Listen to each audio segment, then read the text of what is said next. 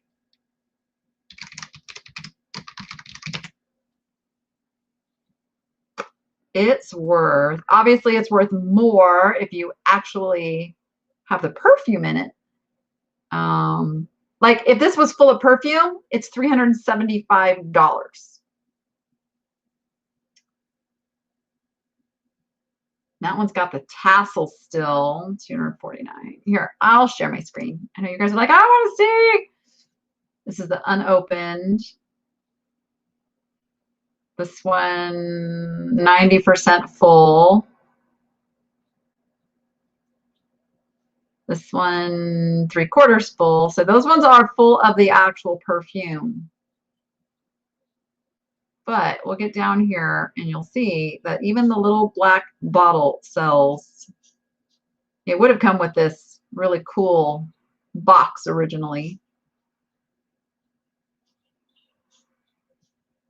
Of course, now I'm not going to be able to find it now that I want to show you. But I would probably start this on auction if I was auctioning it for $29.99. $30 all day long on it. There we go. See, 25. There you go. That one's empty. Boom. Baccarat. Baccarat. All right. This is like Christmas. Everything's wrapped in Christmas paper, so it's like Christmas. Oh, here's the lusterware. Okay.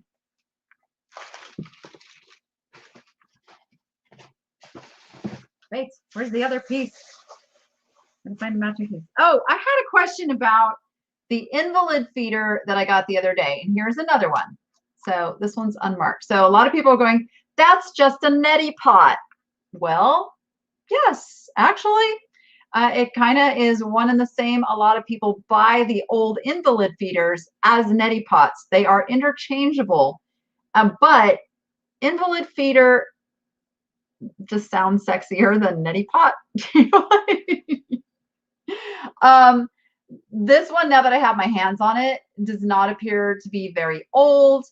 And so that's kind of one of the ways to tell what its original purpose was, is just the fineness of the porcelain. This is kind of like bulky. So yeah, they fooled me on this one, calling it an invalid feeder when it's a neti pot.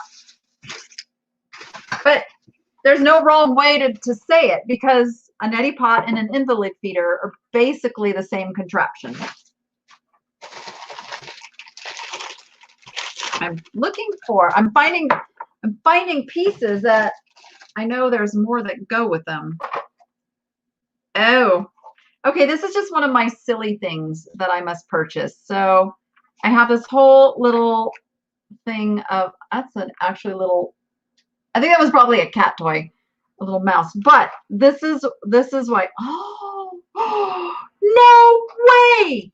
This is actually the horse that I'm looking for. This is cool because you guys can be on the lookout for me. So this horse right here is what I am looking for, only the little bit bigger size. So about double the size of this is what I'm on the hunt for.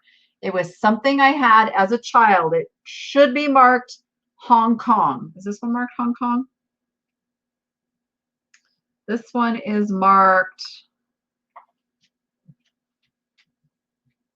I can't read it. I'll have to get out my, anyway. But if you see a little plastic horse like so, let me know. But yeah, so I collect these little animals because I had these as a kid growing up. I had a collection, a massive, massive collection.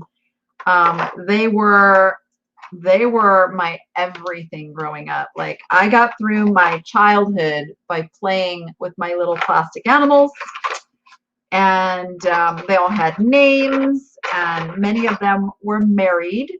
You know, if they were like male and female, I coupled them up, and they were a little family. And I literally had hundreds of them. and they were stored at my grandmother's house. And when my grandmother got Alzheimer's and was fading away, I just realized I have niche foundation up here in the corner, and I don't need that in there right now.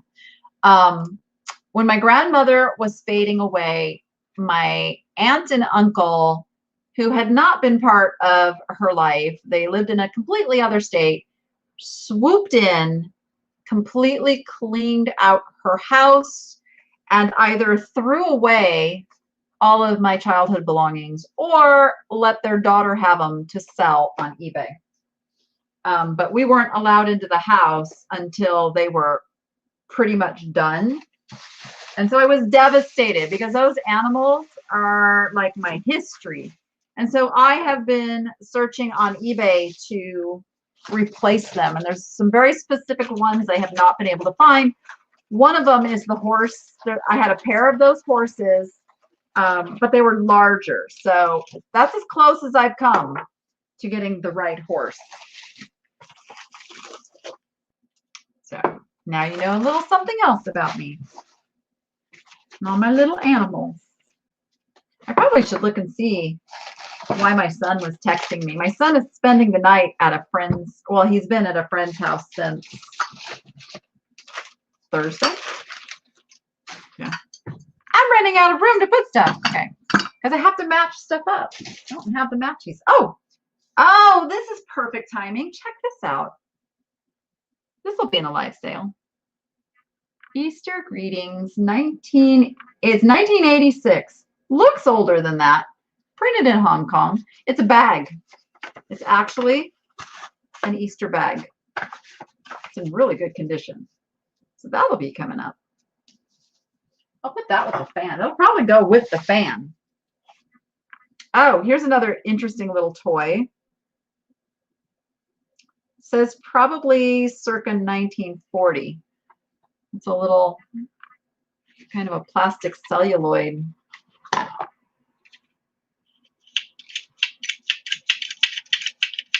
Just a fun little thing. I must have gotten it cheap because I really don't buy toys. It's just not. I know there's value. You guys are always like yelling at me when I pass stuff by, but I have my niche. I have my stuff that I enjoy dealing with. I know enough that I don't have to spend tons of time researching, and that's just kind of what I stick with. I mean, if you love the research and you have time for the research and it doesn't affect your ability to make as much money as you need to, then by all means, you know, spread out and do the research. Okay, here's the little lusterware set that I paid, again, $5 for. It's a peach luster with the black top. And I think, hey, where am I going to go with stuff? I think this is not Japan. This is Czechoslovakia. That's what I thought.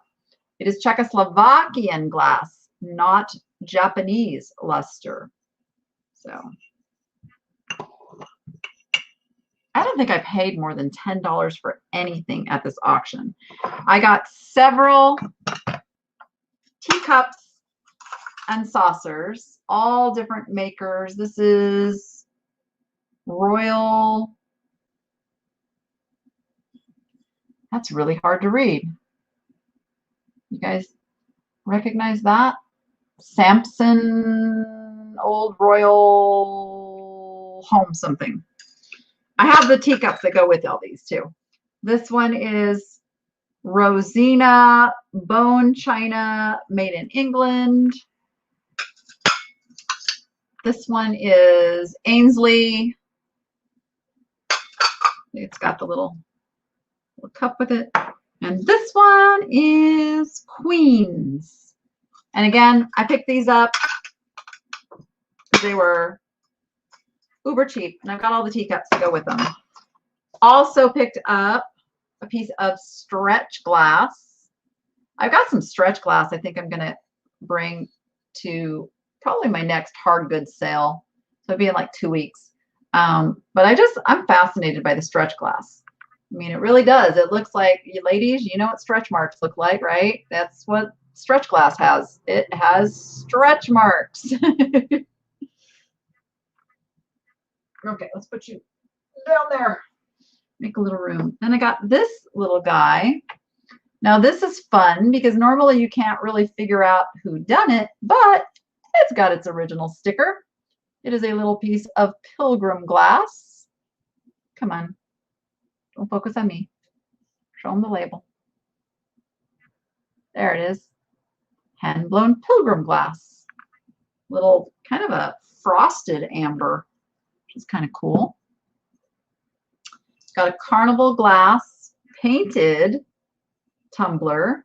And this, so what's interesting about this piece, they're calling it Northwood Cherries. Now, with carnival glass, there's always a base color because it all kind of looks like purpley, yellow, amber. So you call the color of it by the bottom, and this one is blue, and blue is desirable. So again, this shop had this piece. They have their price tag in here, $18.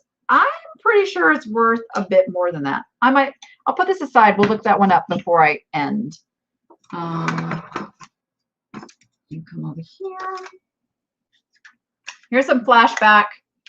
Aluminum coasters. Aluminum coasters. A whole set of 8 of these etched duck aluminum coasters, which I'm sure I only paid like $5 for.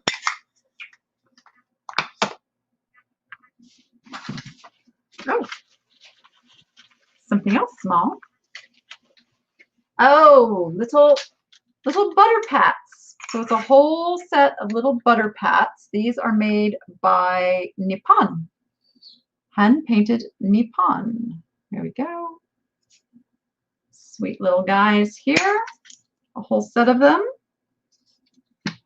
I was specifically looking for smaller, easy to ship stuff that I could put in the live sales. All right, these I just got because they're fun. Because sometimes you just have to get things that are fun, right? I don't know. How do these go? Wait. There we go. Strawberries. I mean, they had holes in the back, like probably for hanging, but somebody put them on a string. So I don't know, just one of those little wacky things you have to buy, right? Oh, I'm not going to go through all of this. Maybe I'll come on tomorrow. I'll come on tomorrow if you guys want to come back, and I'll go through the jewelry. I won't come on this late because I know there's some other things that happen on Sunday nights, but tomorrow afternoon, let's go through the jewelry together. How about that? And last but not least, yes, last but not least, I got I believe this is going to end up to be sterling. I'm going to look for a mark on this. It's possible it's not, but usually these are. It is horsehair for the bristles, because that's what they used to use, and I only paid $5 for this. So, and it's this is Art Nouveau. Like, let me take this off here. That is Art Nouveau. So Art Deco was very geometric, kind of more of like this is more of an Art Deco style, like the handles, very, like squares and angles and lines. And then Art Nouveau went into the floral and the scrolly and just the more romantic and elegant, and a kind of interesting transition between those two periods for sure. All right, I'm going to put this stuff back in here and hope that nothing clanks, just so I can look up this one last piece, and then we're going to call it a night. All right, because I want to. Okay, we're going to go back. We're going to look up and see if it is what they say it is, which they said it was Northwood. So go back to here. Northwood tumbler. So I'm just going to do that. And this shape of glass is known as a tumbler. So that is something you'll just learn. Notice I didn't even put in Carnival glass. I just kind of want to see where the Northwood tumbler market is. We don't have a picture. Ooh, there's a nice green one.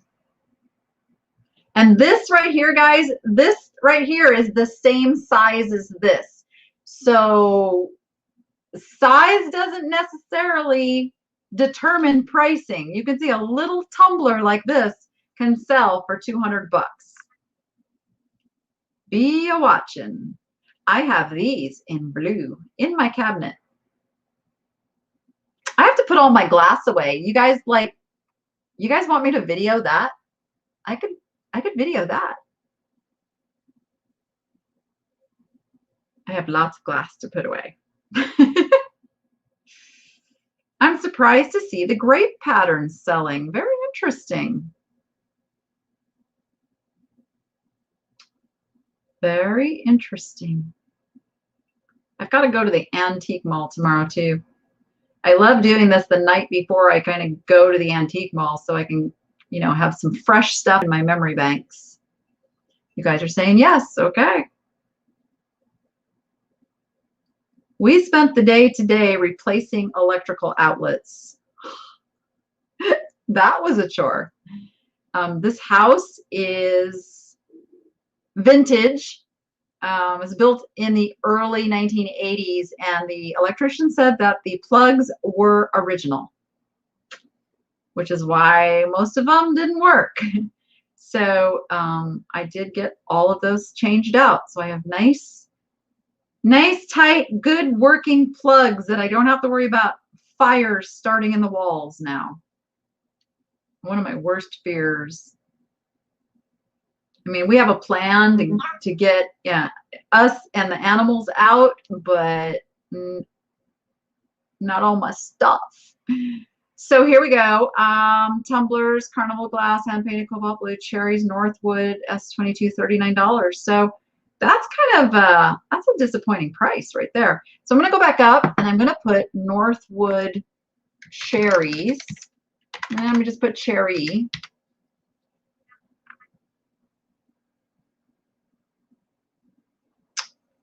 And oh, look at, there's a whole picture set there.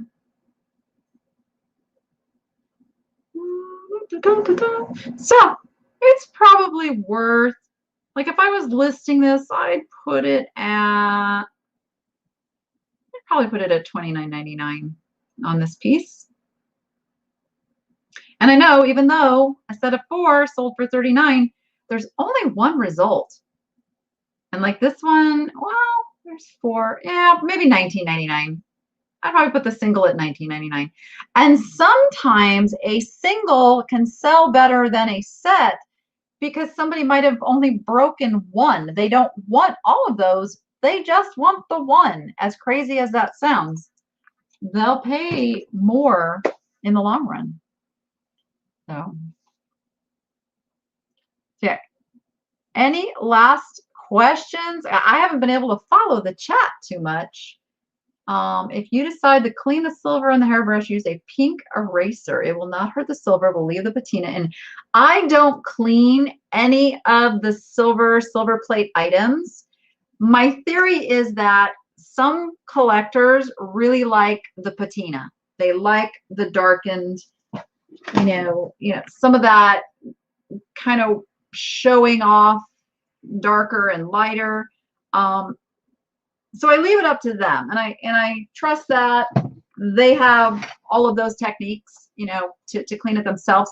Because once you clean it, you can't add the patina back on easily. Whereas if it's not cleaned, it's easy enough to clean. So I just kind of leave that up to the buyer. Plus, it's time. It's time.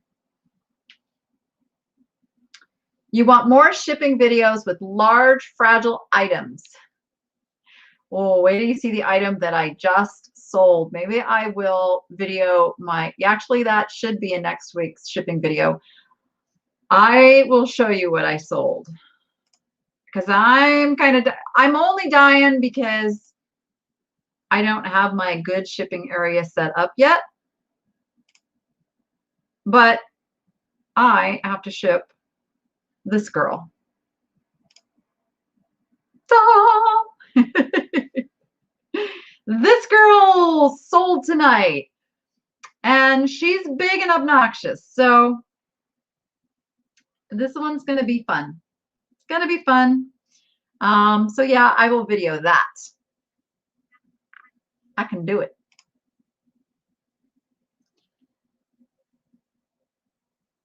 Slab watch. Oh, slab watch. Okay. What? Can you send me that code again? Because that code was awesome. Let's see. You guys are talking about the eraser.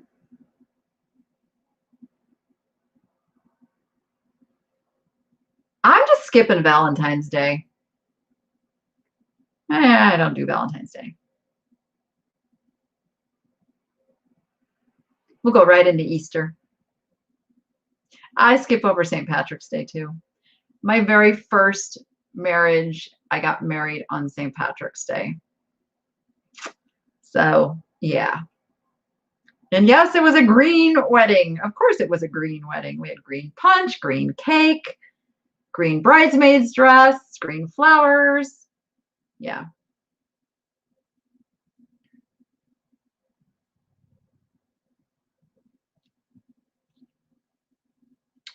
All right. Well, thanks for hanging out with me, guys. I only really intended to pop on here for like, 30 minutes and show a few things and show you how I look things up on my phone. And there we go. The largest you will go is a McCoy. So let me just add one last thing. So the larger items that have a lot of value. So for instance, this cake stand. I spent $40 on her at the antique mall. So I've got a lot of wiggle room. If I'm really uncomfortable shipping her myself, or not shipping her, but packaging her myself, I will traipse her little booty right down to the UPS store. They will charge me about $25 to package her up. And so that is something you can determine, like if you've got the margin in there and you don't want to mess with it, it's still worthwhile. Even if I spend another $25, so that would be $65 that I have into her. I took a best offer of $175. I'm still making a boatload of profit on that. So that's something, if you're really squeamish about shipping the larger items, build enough margin in there that you can take them someplace and have them packaged up. Yeah, have somebody else do it. I do that with big pieces of art. Honestly, I can do the art. I've done it. I've videoed it, but it takes a lot of time. And my time is more valuable to me than anything. So if I can save 30 minutes and spend $20, $25, and that includes, like, they provide the boxes, the bubble wrap, and all of that. So yeah, so it's costing me about $20, and that's worth it to me because now I can use that time and do something else that will keep my cash flow going. Yep. Did I see your post about the large Belique punch bowl? I don't think I did. I will go look for that. I will go into the group. That's the Niche to Profit on eBay, Etsy, and more group that I run over on Facebook. Yep. I'll go take a peek for sure. All right, guys, it's like a little after 8 o'clock here. Yeah, don't be afraid of those. Don't be afraid of those big things with big margins. Like, because also remember this, most sellers are feeling that way. Most sellers do not want to mess with shipping something big. So that's the stuff that they're leaving on the shelf. That's the stuff you can find at the antique mall. Yeah, there you go. Franciscan Meadow Rose dishes. Oh, I don't know if I know what that pattern is. Do you mean desert rose, or is there a pattern called meadow rose? Interesting. I love desert rose. Thank you, Tri-State Picker Mom, for posting that link. Thank you, thank you. Just if you're going to come over and join the group, you got to answer a couple questions. That's it. A couple questions. All right. Thanks, guys. Fun hanging out with you. And I'm pretty excited about my little haul here. I'd forgotten what I bought. Oh, wait. Jenny found my little lantern. Okay, what is it called? What is it called? It's sitting here. It's sitting here somewhere. This little guy. Tommy in Seattle. I don't know if I can find the above message. Oh, let me see. I'm scrolling, I'm looking, but I didn't see it, and I had scrolled back a little. I can only go so far back in the chat, and I'm not seeing it. Somebody remember what it was called? Anybody remember? My cute little lantern candy dish. Yeah, sometimes it's fun to come on at a different time because not everybody can be there live at, you know, a Monday at 1 o'clock. So Jeanette glass lantern candy container. Okay, I'm gonna look real quick. I'm gonna peek. Jeanette though, huh? Jeanette. Jeanette. Candy. Jeanette. You're right. There it is. There it is. And that one's in bad shape too. And look at that, $57. Ooh. Any solds? No solds. Interesting. So it's a fairly rare item, and there's only one for $57.77. Got to love that. Thank you for finding that. Jeanette, Pennsylvania. Glass lantern. Very cool. $5. There we go.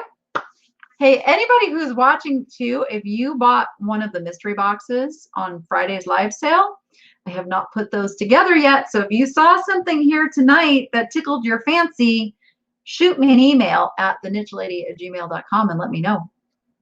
Let me know if there's something that you would like to end up in your mystery box. Yeah. Yeah, thank you for that. That's awesome. Thank you. All right, guys. I am off. I'm off to go watch some YouTube videos because that sounds like fun. Put my feet up for the rest of the night. All right. I will see you guys. Well, like I said, I'll pop on tomorrow afternoon again. We'll go through the jewelry and let's have some fun with it. So with that, go be profitable and make it fun. And we'll see you on the next one. Bye, everyone.